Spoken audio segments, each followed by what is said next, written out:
तो आज हम कंप्यूटर की दो बहुत ही बुनियादी लेकिन ज़रूरी चुनौतियों को समझने वाले हैं। पहली, कंप्यूटर के अंदर की जानकारी को बाहर की दुनिया में कैसे लाया जाए, और दूसरी, ये कैसे पक्का किया जाए कि वो जानकारी हमेशा के लिए महफूज रहे, बंद होने के बाद भी। तो सफ़र कुछ ऐसा रहेगा। हम स्क्रीन के पिक्सल को कागज़ पर उतारने से शुरू करेंगे, फिर डिजिटल आवाज़ की दुनिया में चलेंगे और आखिर में कंप्यूटर की परमानेंट मेमोरी में गोता लगाएंगे। देखेंगे कि पुराने ज़माने से लेकर आज की मॉडर्न हार्ड ड्राइव तक टेक्नोलॉजी ने क्या रूप लिया है। तो सबसे पहली और बड़ी चुनौती यही है कि स्क्रीन पर जो कुछ दिख रहा है उसे एक ऐसी चीज में कैसे बदला जाए जिससे हम अपने हाथों में पकड़ सकें या असल में देख सकें। चलिए इसी को समझते हैं। अब प्रिंटिंग के लिए मोटे तौर पर दो मेन तरीके हैं। रोज़मर्रा के डॉक्यूमेंट्स के लिए लेज़र प्रिंटर और बड़े बड़े ग्राफिक्स या नक्शों के लिए प्लॉटर।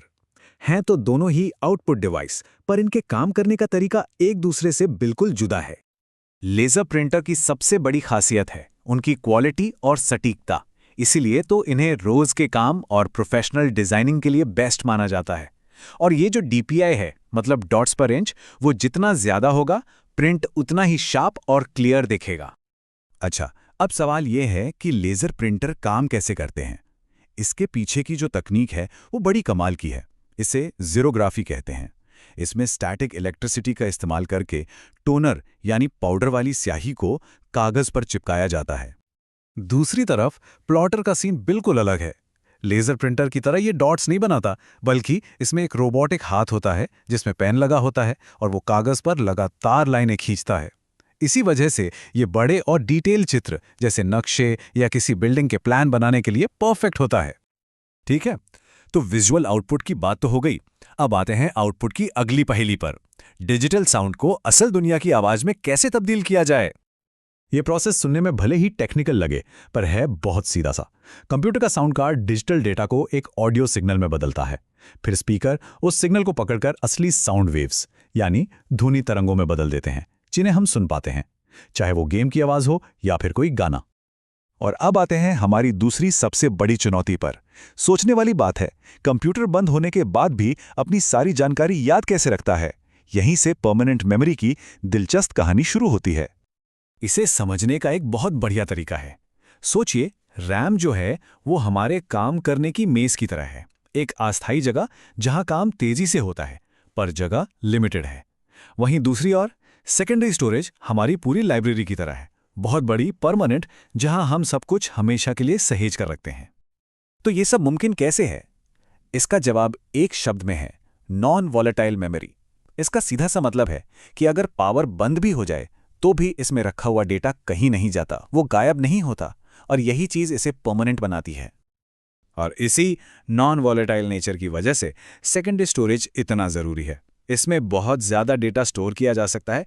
ये रैम के मुकाबले काफ़ी सस्ता होता है, भरोसेमंद है, और हाँ, इसे एक जगह से दूसरी जगह ले जाना भी आसान है। चलिए अब थोड़ा सा टाइम ट्रैवल करते हैं और स्टोरेज के इतिहास की गलियों में घूम कर आते हैं। शुरुआत करते हैं गुजरे जमाने की एक बहुत ही जानी पहचानी तकनीक से।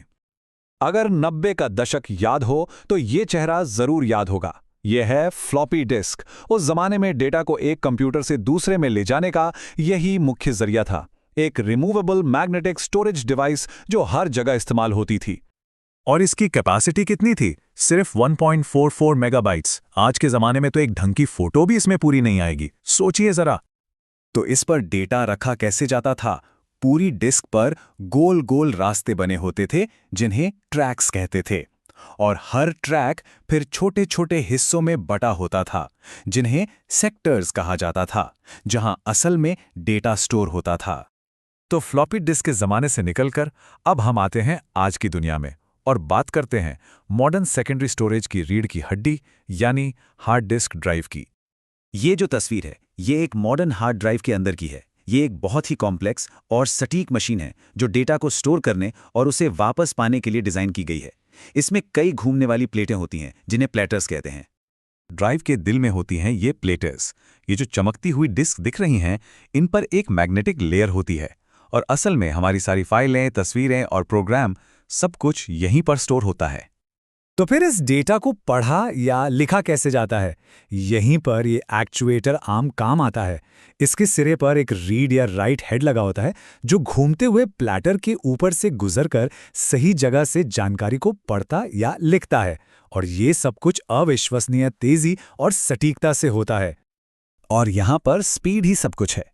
ये प्लैटर्स जितनी तेजी से घूमते हैं, जिसे हम आरपीएम यानी रोटेशंस पर मिनट में नापते हैं, उतनी ही तेजी से एक्चुएटर आर्म डेटा तक पहुंच सकती है। इसीलिए ज्यादा आरपीएम वाली ड्राइव की परफॉर्मेंस बेहतर होती है। तो हमने फ्लॉपी डिस्क से हार्ड ड्राइव तक का सफर देखा। आज हम सॉलिड स्टेट ड्राइव्स की दुनिया में हैं। ये हमें सोचने पे मजबूर करता है कि हमारी परमानेंट मेमोरी का अगला पड़ाव क्या होगा, इसका भविष्य कैसा दिखेगा।